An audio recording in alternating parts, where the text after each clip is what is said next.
y'all, welcome back to my channel. Today I'm here with a new video. Today we're going to be reviewing the new Anastasia Beverly Hills Magic Touch Concealer. I just picked this up a couple days ago from Sephora. This is what the packaging looks like. This concealer retails for $29. It's available in about 28 shades. This is a natural finish. It's good for dark spots. It's best for combo, oily, and normal skin. And the coverage is medium. And this concealer, I picked up the shade 20, which I do feel like 20 is a little too dark. This almost looks like a foundation shade when I swatched it on my hands. I already know this will not be like a shade that I'm going to keep. Like, most likely I'm going to return it, but for the sake of the video, I just wanted to use it today to kind of get the review up. But most likely I'm going to not return it, exchange it for another shade. So if you use me as a shade reference, most likely shade 20 will not be a shade that you will use under your eye. Shade 20 looks like swatched on my hand. As you see, I feel like 20 is definitely not a shade that I will use to highlight with. This is probably a shade that I will use like to spot conceal. Most likely I am going to return, will exchange this shade for a lighter one if I like it. Let's get right into this video. I already have primer. For primer, I have my Givenchy Prism primer. And for foundation, which I have foundation on too as well, I do have the Givenchy Tint Couture foundation. So just in case if anybody is wondering. But let's just put the concealer on.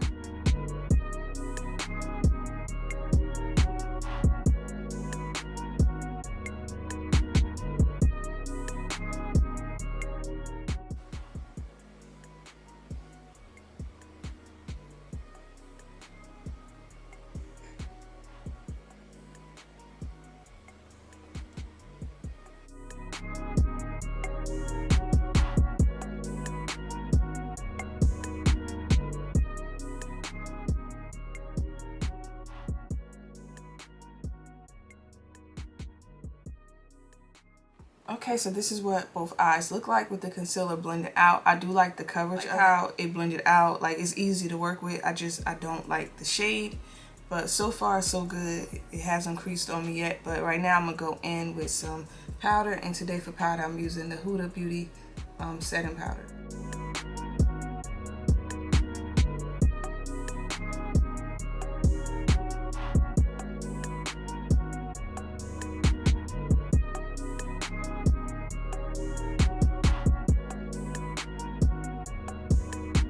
Okay, y'all, I'm back, and this is what my under eyes is looking like with this concealer on. As of right now, I do like it.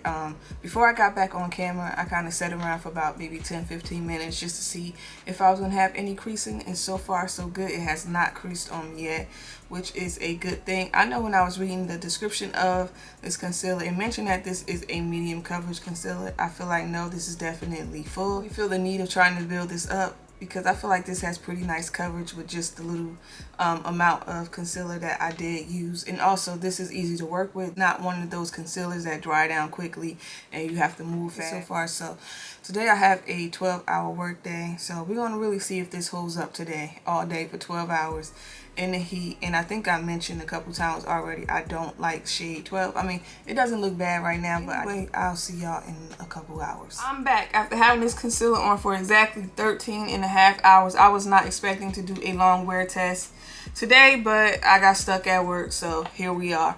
I have started to crease under my eyes a little bit, but that's to be expected because I have creasy under eyes. I'm super picky when it comes to my concealers, just because a lot of concealers just do not work for me when it comes to creasing, and I feel like this did indeed work, especially after having this on for as long as I did today. And my under eyes didn't start creasing till maybe around the 10-hour mark, and that is amazing to me because usually when I try concealers, I start creasing sometimes within 5 minutes.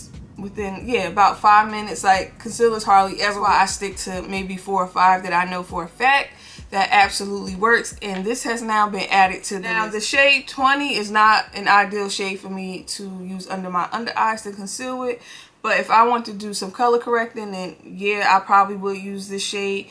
Also, I feel like if you're someone who has dark circles and you're around my complexion, this is the perfect shade, because I noticed when I was watching some of the footage back, this did look very orange to me under my under eye, so I felt like, okay, this will be perfect for someone who likes to cover up dark circles or just any dark marks on their face. Shade 20 will be perfect. I'm going to exchange this for a different shade. I don't know what shade I'm going to get, but I'm definitely going to exchange it. Like, I really like this concealer a lot. I could not express how much I like this. It was easy to work with. It held up all day in hot, humid weather, and I was working. I had a mask on. Like, I really put this concealer to the test. 13 hours, 13 and a half hours is a pretty long time to test out a concealer. So on a scale of 1 to 10, I would give this concealer a 10. That's how much I highly recommend y'all go out and pick this up. I feel like $29 is a pretty decent price range. It's not too expensive. I also feel like you get a lot of product in this. As I'm gonna go on and on about this concealer because I just got home and I'm tired. I want to go to bed. So yeah, those are my thoughts on the new Anastasia Beverly Hills Magic Touch Concealer. Don't forget to like and subscribe, and I'll see y'all later. Bye.